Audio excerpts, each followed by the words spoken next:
Salam, artıq biologiya 7-ci sinif 1-ci hissə 1-ci bölmənin 4-cü mövzusuna keçdik. Əgər əvvəlki mövzuları dinləmək istəyirsinizsə, əvvəlki videolara baxa bilərsiniz. Və keçən dəfə də demişdim, indi də deyirəm ki, bəlkə izləməyənlər var.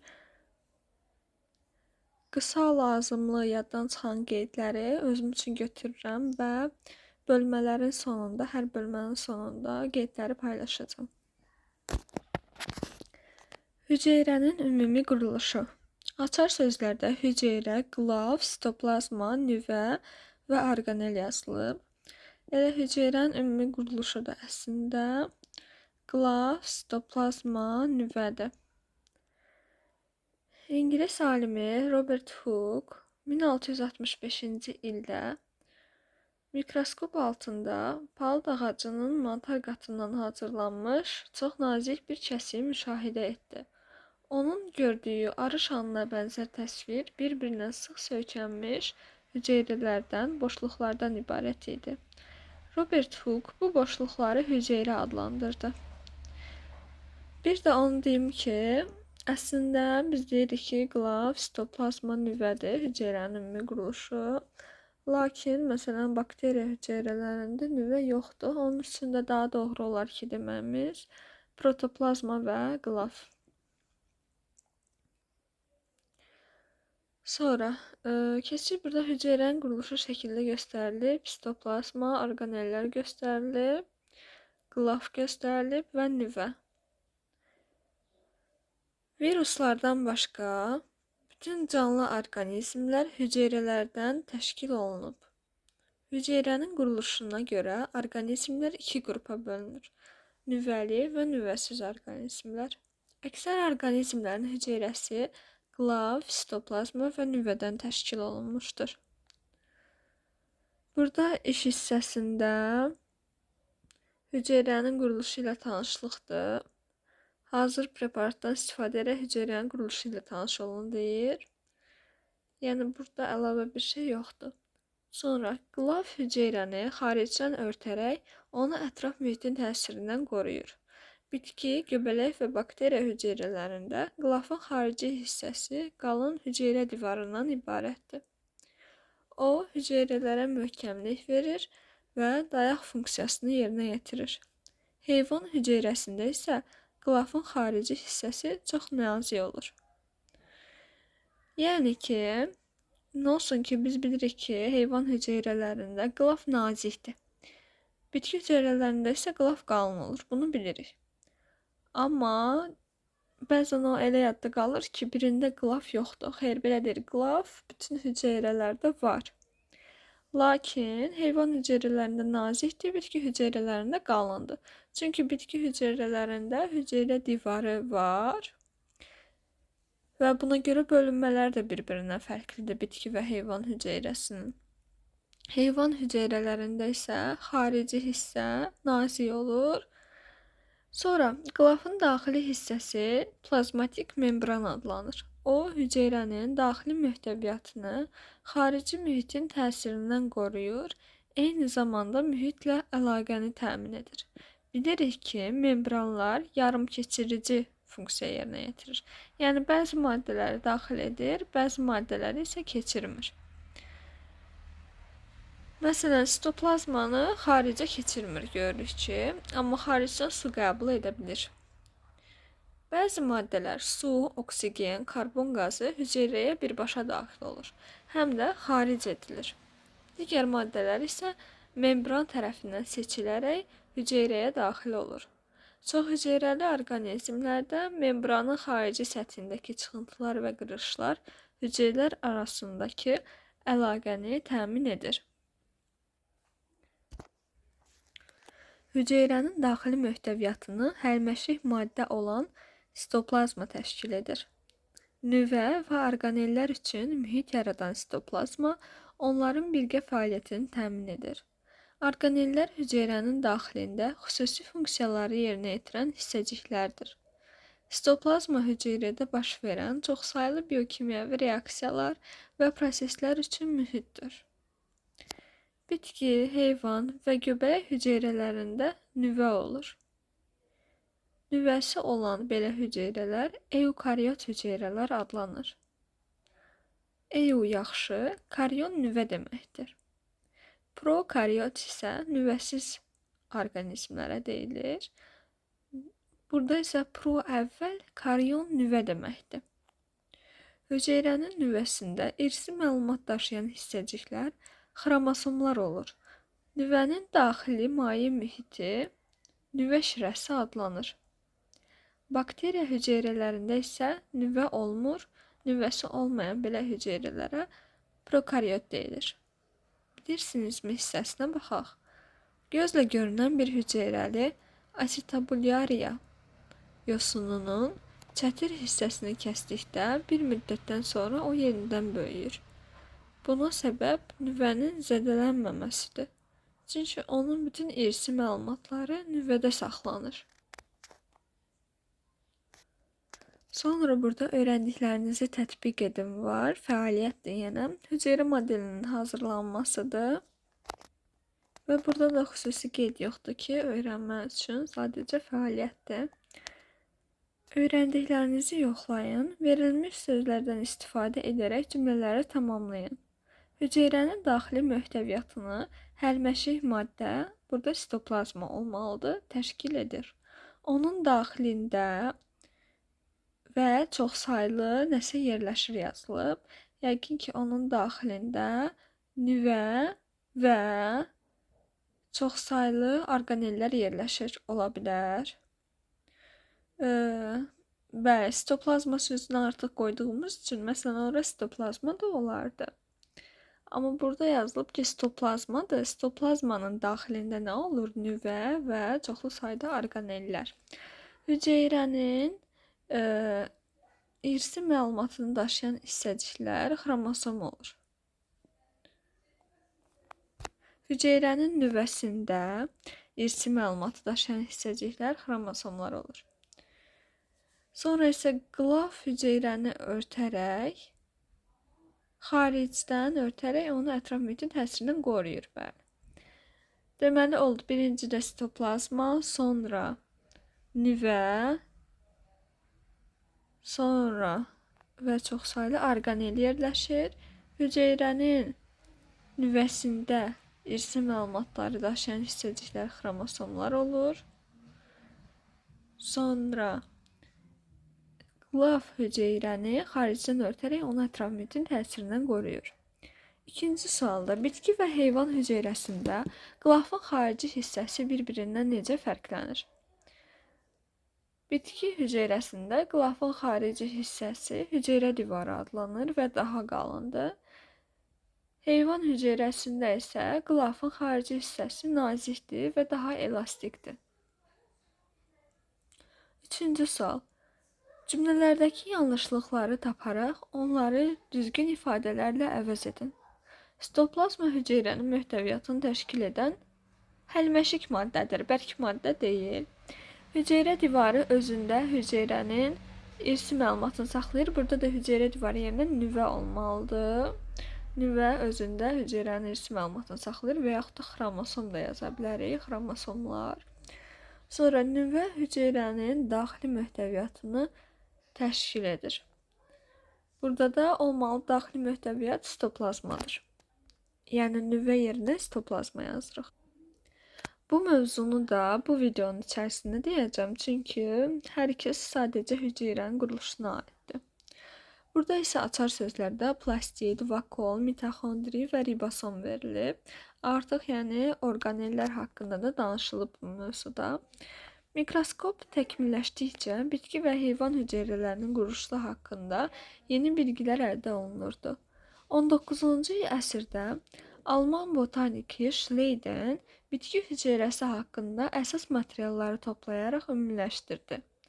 1839-cu ildə Alman zooloqu Schwann öz müşahidələrini Schleidenin elmi əsərləri ilə müqayisə edərək belə qənaətə gəlir ki, heyvan və bitki hüceyrələri quruluşca oxşardır. Yəni, Schleiden bitkiləri, Schwann isə heyvanları araşdırmışdı, yəni heyvan hüceyrəsini araşdırmışdı. Sonra isə Şvan bu iki fikri, yəni öz fikirləri və Şleydenin fikirlərini birləşdirmişdi və nəzəriyyəni yaratmışdı.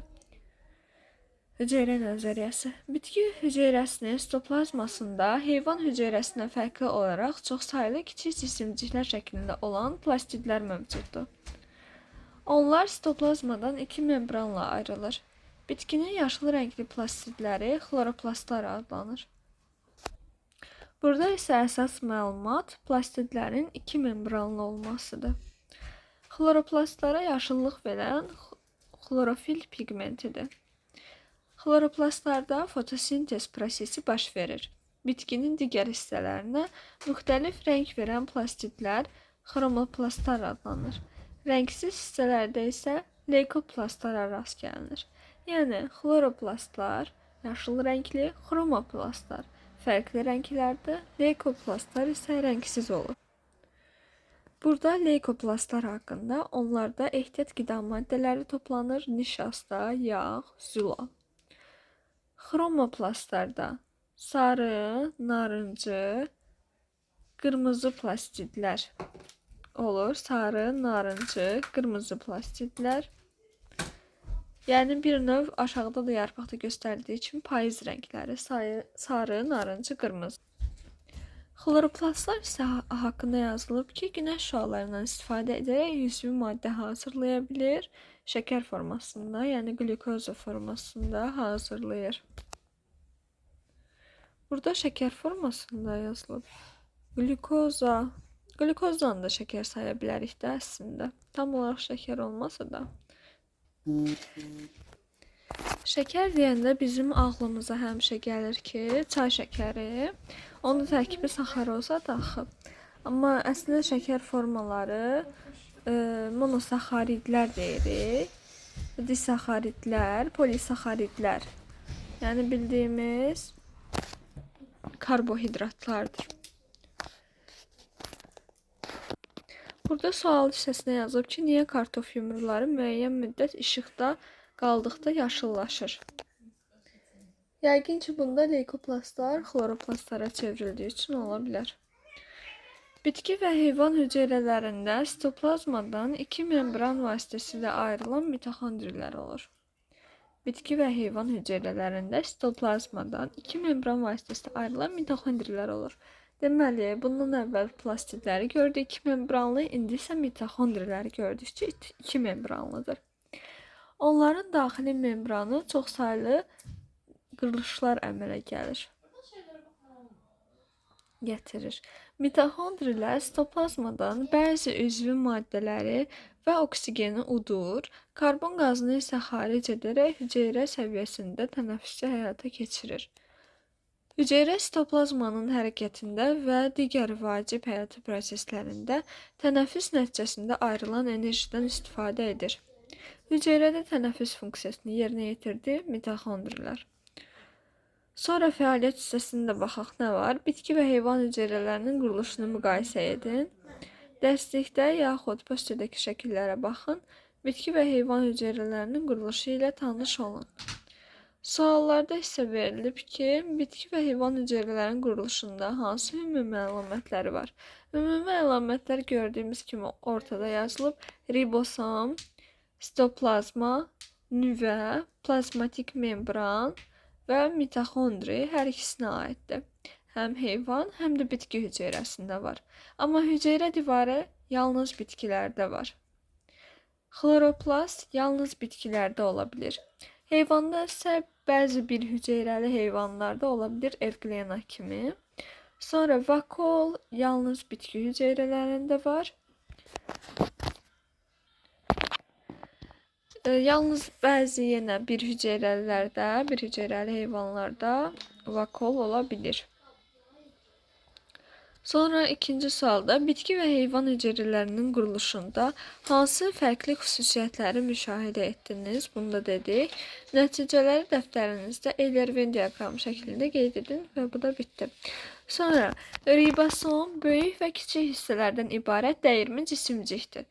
Ona bütün canlıların hüceyrələrində rast gəlinir. Ribosomun əsas funksiyası zilal sintez etməkdir. Yəni biz bilirik ki, bakteriyalarda nüvə olmur. Dedik ki, onlar prokaryotdur. Amma onlarda bəs zilal necə sintez olunur? Yenə də ribosomlar vasitəsilə zilal sintez olunur. Zilal canlıların yaranmasında, inkişafında müstəsna əhəmiyyəti olan və orqanizmdə müxtəlif funksiyaları yerinə yetirən təbii birləşmədir. Bitki hüceyrəsini fərqləndirən xüsusiyyətlərdən biri də yaxşı inkişaf etmiş iri vakuolların olmasıdır. Vakuolda hüceyrə şişirəsi toplanır. O, sitoplazmadan membran vasitəsilə ayrılır. Yəni, burada da deyir ki, bizdə vakuol membranlıdır və bir membranlıdır. Ribosomda bu sözü yazmışdı, yox, membranlı, yoxsa membransız olduğunu burada yazmayıb. Vakuolun daxilində hərəkət olmur, orada müxtəlif maddələr toplanır. Məsələn, üzümün şirin meyvələrində glikoza, limonda limon turşusu olur. Yəni üzümə şirinlik verən, limona da turşluq verən onun vakuolunun tərkibidir. Bəzi heyvan hüceyrələrində də xırda vakuollara rast gəlmək olar. Həmin vakuollarda suda həll olan ehtiyat qida maddələri toplana bilər. Eyni zamanda onlar hüceyrədə suyun, duzların miqdarının tənzimlənməsində, ifrazat məhsullarının xaric etdilməsində də iştirak edə bilər. Hansı ki, infizor tərlikdə, məsələn, ifrazat funksiyasını yerinə yetirən vakuollar olurdu. Öyrəndiklərinizi tətbiq edin hissəsinə keçdim. Keçən dərsdə hazırlanan bitki və heyvan hüceyrəsi modellərinin müvafiq orqanelləri əlavə edin. Burada hansısa orqanellər var, əlavə etmək lazımdır. Şəkilə baxıb əlavə edirik. Məsələn, əslində burada sitoplazma yəqin ki verilib. Yəni bu şəkillərdə hələ ki bir əksik görmürəm. Sonrasına baxaq, deyir, təsəvvür edin. Hüceyrə böyük bir şəhərdir. Hüceyrə orqanellərini yerinə yetirdikləri funksiyalarına görə şəhərin hansı strukturları ilə müqayisə etmək olar? Bu yaxşı sualdır artıq. Məsələn, biz burada mitoxondrinin bizə dedi ki, tənəffüs funksiyasını yerinə yetirir. Ribosom zilal sintezində rol oynayır, zilal sintezini yerinə yetirir. Ondan sonra nə danışıldı? Bizdə nüvədə irsi məlumatlarının daşınması. Sitoplazma həlməşik maddədir. Həmçinin hüceyrənin strukturunu qoruyur. Hüceyrənin orqanelləri arasında əlaqə yaradır. Qlaf hüceyrəni həm xarici mühitin təsirlərindən qoruyur, həm də yarım keçirici funksiyası eləyərək hüceyrənin qidalanmasını, tənəffüsünü və s. bir çox funksiyasını yerinə yetirir. Bunları da öz təsəvvürümüzə uyğun şəhərdə hansı fərqli obyektlər görürüksə, onlara bənzədə bilərik. Öyrəndiklərinizi yoxlayın. Şəkildə təsvir olunan bitki hissələrinin hüceyrəvi quruluşu göstərilib. Mikroskop altında müşahidə olunan hüceyrələr arasında oxşar və fərqli cəhətlər nələrdir?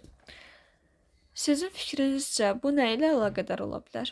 Burada eladeya yarpağı verilib və pomidor ləti verilmişdir. Görürük ki, eladeyada məsələn xloroplastları görürük. Pomidorda isə xromoplastları görürük ki, qırmızı rəng verir ona.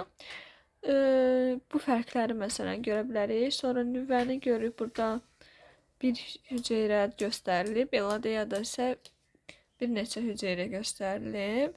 Sonra pomidorda görürük ki, leykoplast deyirəm, vakuollar birləşməmişdir.